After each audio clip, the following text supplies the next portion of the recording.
Salut les wargolfers et de nouveau au golf de Margaux en compagnie de Flo. Aujourd'hui dans cette vidéo, nous allons tester un truc qui est assez connu et qu'on essaie de revoir à chaque fois, c'est est-ce qu'on doit bouger les pieds ou est-ce qu'on doit les garder au sol? Oui.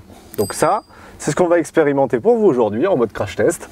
On a de nouveau le TrackMan derrière, les datas qui sont ici et on va observer un petit peu qu'est-ce que ça fait.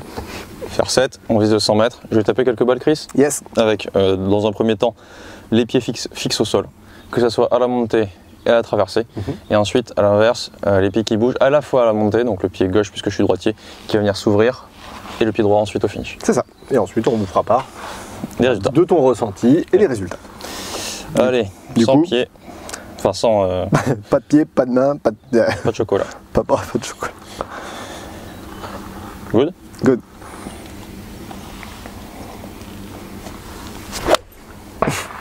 Ah, c'était un vrai coup de fusil. C'est clair. Alors, qu'est-ce que ça nous dit? Bon, écoute. Attends, je vais en mettre quelques-unes. Oui. Celle-là était droite. Oh, j'ai bougé le pied. Lequel? Le pied droit un petit peu, vite fait. Hein. Par contre, je la swing trop bien comme ça. Alors attends. J'avais oublié le thème du truc, quoi. On la garde ou? Oui. Ouais.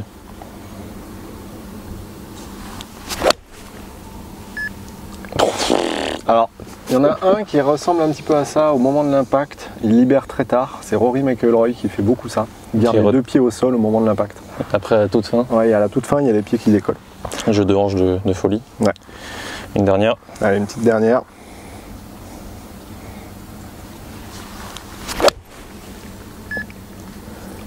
C'est assez solide, hein? Ouais. Alors, premier ressenti, avant même de parler de data, j'ai mal au dos. Attends, 2 secondes. Oh. Ah, ça m'a un peu bloqué une vertèbre. Donc doucement. J'ai vraiment mal. Alors doucement. Allez, feu. Alors, au niveau des datas, déjà ce qu'on peut arriver à regarder, c'est à chaque fois phase de club, chemin du club, voir un peu ce qu'il en est. Donc au niveau de la phase de club, 0,1 degré à gauche de la cible. Sur la cible. Donc c'est grave sur la cible. Chemin du club, 3 degrés vers la droite. Ok. Donc ça c'est plutôt dans ta tendance normale. Ouais. Au niveau des effets, on a 5,8 mètres d'effet vers la gauche en moyenne. C'est très très petit. On a un angle d'attaque de 5,8 degrés descendant, donc assez vertical, plus que d'habitude. Plus que d'habitude, ouais. On a un carry de 152 mètres, donc ce qui est plutôt très propre, pour un total de 157 mètres, 5, donc plutôt long. C'est ouf. C'est plutôt long. Au niveau de la vitesse de la tête de club, 88,4. Ok. Donc on peut déjà en déduire que le Dynamic Loft, à mon avis, est légèrement plus bas. Même pas. Même pas. Non, raté. C'est pas ça, c'est le Par contre, c'est le Smatch Factor qui est ultra fat. On est à 1,39 de Smatch. Donc en fait, tu les centres beaucoup plus. Ah mais en fait, j'ai pas raté un shot au milieu de la phase de club là. Ouais. Mais genre vraiment, j'ai fait des purs shots. Je suis choqué. D'habitude, Flo les prend légèrement talon, ce qui compense un tout petit peu le fait qu'ils mettent des effets vers la gauche. Ok, bon, déjà un premier constat assez intéressant. On a des datas qui sont plutôt assez propres. Ok. Je suis vachement impressionné, je suis pas sûr de faire, je pense même que je suis sûr de faire moins bien avec les pieds qui bougent, on va voir. Allez. Donc là par contre on a dit à la montée le pied gauche. Qui décolle. Et le pied droit à la descente, donc on va dire que ça balance pas mal. Tom Watson.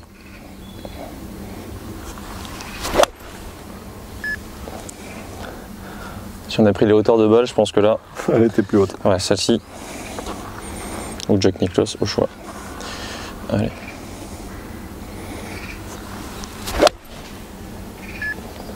Oh, beaucoup plus haute. Ouais. Donc face beaucoup plus ouverte. Je sens que les contacts sont moins francs, quoi. Ah, forcément. Celle-là, elle est ultra pas franche. Celle-là, elle était franche sur la face, mais en bas. C'est un swing très aérien, on va dire. Ouais, ça bouge beaucoup.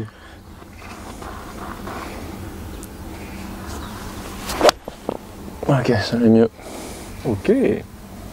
J'ai un peu pris la mesure du truc à la fin. À force de faire des balles un peu clean, j'ai engagé un peu plus dans le sol. Du coup, alors, premier constat déjà, toi en termes de feedback, comment tu te sens? j'ai moins mal au dos. Okay. J'ai moins mal au dos, ça circule plus dans tous les sens, le club, etc. Les mains vont plus haut. Donc j'ai l'impression de swinger d'une manière moins solide. Plus difficile d'aller choper le contact avec le sol régulièrement, c'est-à-dire que je sens que le divot il est vite fin, donc du coup je dois exagérer le mouvement vers le sol du fait de libérer le côté gauche. Okay. Forcément ça fait plus aérien donc que si on reste beaucoup plus en le haut du corps se redresse un petit peu plus. Oui. Ok. Obligé de gérer un peu plus avec les mains en zone d'impact parce que tu sens que ça bouge un peu plus, alors que quand j'étais avec les pieds au sol, beaucoup plus la sensation finalement d'être focus sur le fait d'ouvrir le corps, parce que si on le fait pas, on met un grand coup dans le sol, quoi. Okay. Donc finalement trop d'ancrage en fait quand tu avais finalement pas beaucoup trop d'ancrage, donc l'obligation de mettre plus de corps, et à l'arrivée c'est toujours mieux dans le swing de golf, même pour moi. Okay. Donc je pense qu'en fait ça va, enfin je sais pas comment tu le vois, mais encore une fois je pense que l'équilibre entre les deux est à chercher et à trouver. Il n'y a pas de mauvaise manière de faire, en tout cas dans mon cas je trouve que là si on continue sur les données en termes de vitesse, etc., franchement c'est presque kiff-kiff. Ouais, c'est kiff-kiff, ce qui veut dire que finalement en laissant les pieds au sol j'ai réussi à créer autant de vitesse et même plus de distance. Là je suis en train de le voir, c'est vraiment kiff-kiff pour le coup. La hauteur de balle n'était pas la même aussi, vu que le contact était plus franc avec les pieds sur le sol, plus de facilité à chercher le sol justement. Là c'était plus free, quoi. C'était plus free, mais pas mal au dos. Pas mal au dos, voilà. Ça c'est important. Ouais. Donc au niveau des datas, chemin de club, enfin face de club 0,5 degrés à gauche. Ok. Donc un tout petit peu plus refermé, pas des masses. Bah non, c'était 0,2. C'était moins 0,1 même. Moins 0,1, donc un tout petit peu plus pareil, à gauche. C'est quasiment la même chose. Chemin du club 1 degré à droite, donc un petit peu plus refermé. Plus en ligne en fait. Ouais. Ce qui est un peu logique parce que le fait de libérer, j'ai eu la sensation d'avoir les mains un peu plus hautes, donc finalement plus vers l'avant, un peu plus derrière. Là au niveau des effets, il y en a eu un à droite, un à gauche, moins de tendance. Ok. Donc moins régulier, un tout petit peu moins. Là on parle d'effets mais ils sont tout petits. Hein. Clairement là on parle de 6 mètres à droite pour 6 mètres à gauche. Ok. Donc c'est pour ça qu'au niveau de la data ça nous dit average 0. C'est-à-dire que là même si l'average est à 0 au niveau de la phase, je sens bien que je la maîtrise quand même moins. Il y en a une à droite, une qui est restée à droite, une qui est sortie à gauche et surtout un très mauvais contact. Ouais. Angle d'attaque 5,2 degrés descendant. Ok. Donc un tout petit peu plus vertical que ce que tu fais d'habitude. Ouais. Mais ça reste à peu près dans les clous. Distance, donc carry 149 mètres pour 156,5 mètres total. On a moins roulé. On a moins roulé parce qu'elles étaient davantage plus hautes.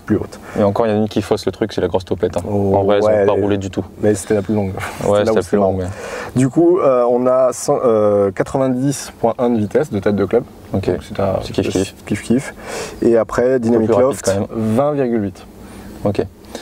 Donc en fait là c'est Et le Smash Factor, pardon, 1,33. 1,33 parce que la dernière était vraiment dégueu encore une fois. Tout à fait. Pas grande différence finalement dans les résultats, par contre dans les sensations vraiment différentes. Plus de vitesse quand même quand on libère le pied parce qu'on libère les hanches. D'ailleurs on a fait une vidéo à ce sujet, vous pouvez aller la voir. C'est ça. Si elle est sortie avant, cela dit. Mais par contre ce qui est intéressant c'est au niveau médical presque des choses. Si jamais vous avez mal au dos, vous avez peur de vous faire mal au dos, il faut libérer les hanches. C'est pas nécessairement, il faut libérer le pied gauche, pardon, ça peut libérer les hanches un peu plus. Je crois que j'ai surtout eu mal dans la traversée. Ouais. Voilà, c'est pas tant. C'était bloqué. Ouais, parce qu'en soi, la montée, on n'est pas obligé on peut bouger les hanches sans lever le pied, hein, clairement. Il y a ça aussi, en termes de coordination, vu que je suis pas habitué à le faire, je l'ai fait à une époque, donc ça va. Lever le pied gauche, on sent que c'est beaucoup plus dansant en fait sur le bas du corps, moins solide. Donc l'idée, voilà, dans une swing de club classique, c'est qu'on bouge pas les pieds à la montée, qu'ensuite on traverse avec le pied arrière qui se soulève, c'est pas pour rien. C'est que finalement, on a un mouvement qui est beaucoup plus vers l'avant que vers l'arrière, ce qui est logique. Ok.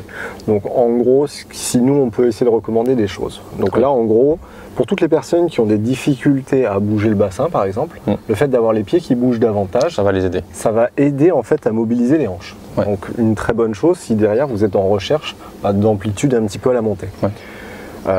Si au contraire vous sentez que finalement l'amplitude n'est pas un problème pour vous, peut-être le fait de garder un petit peu d'ancrage dans le sol, finalement ça pourrait aider à stabiliser finalement le haut du corps. Oui. Donc vous voyez que... C'est ce que j'allais dire, attends je te coupe vite fait, c'est que le fait de bouger les pieds, je sentais aussi que mon centre on n'a pas filmé de face, mais que ça bougeait plus, alors que le fait de rester vraiment ancré au sol, j'étais face à la balle et c'était beaucoup plus facile de la frapper finalement. D'accord. Donc pour sécuriser tes contacts, en gros, ça serait quand même plus facile en restant un peu plus dans le sol. C'est ça. Et ensuite par contre, pour pas avoir mal au dos et voilà, libérer beaucoup plus de rien. Ok. Donc il ne faut pas encore une fois que ça soit quelque chose qui soit forcé. C'est pas ça par exemple. Là, si je me mets d'ici, le fait de vouloir soulever le pied a priori volontairement, c'est pas forcément une bonne chose. Ça peut être le laisser aller. Donc ce qu'a fait Flo, moi je le voyais de face, c'est en fait il le laissait rouler. Oui, c'était pas ça quoi. Rouler. Il ne le poussait pas. Si vous avez vu ma vidéo là sur ça là, ouais. C'est qu'il y a un bug. Ouais. Ça vous fait perdre les angles, c'est pas ce qu'il faut. Donc on en a compris, en gros, si on cherche à faire bouger un peu le bassin et que ça bouge, pas hésiter à laisser bouger les pieds. Si au contraire on cherche plus de stabilité au niveau du haut du corps, à ce moment-là, le fait d'ancrer un tout petit peu plus le bas, ça pourra vous aider. Ce qui est intéressant, là, du coup, je ramène à moi et je pense que ça peut ramener aux autres aussi. Là, j'ai exagéré le fait de garder les pieds au sol. Par contre, ce qui est intéressant, c'est qu'en les gardant plus longtemps, j'étais plus régulier que finalement ma frappe de balle classique. Ce qui veut dire que peut-être que je devrais retarder un petit peu le travail des hanches dans la traversée, ce qui m'aiderait à finalement garder un peu plus d'impact sur le sol et ensuite libérer. Okay. Donc là, c'est un travail de coordination et je pense que c'est là où vous allez devoir trouver votre finesse au niveau de ce jeu, au niveau des pieds et des hanches, de trouver à quel moment en fait il faut utiliser la synchronisation, c'est ça. Donc dans mon intérêt, ce serait plutôt de le garder un peu plus longtemps au sol au niveau du pied droit pour ensuite libérer. Voilà. Pour emmener un peu plus de stabilité. Parce que je pense que quand on démarre vite, du coup c'est plus difficile forcément, même si on a un bon jeu de hanche, ça suffit parfois pas du tout. Mais globalement, on le sait, généralement, plus on exerce de pression dans le sol, plus on a un potentiel aussi vitesse. Oui. Donc regardez en fait à quel moment si ça vous sert ou si ça vous dessert. Ouais. Voilà. Toujours le rapport entre la distance et la précision. À tester. Merci les amis, on like, on partage, on s'abonne.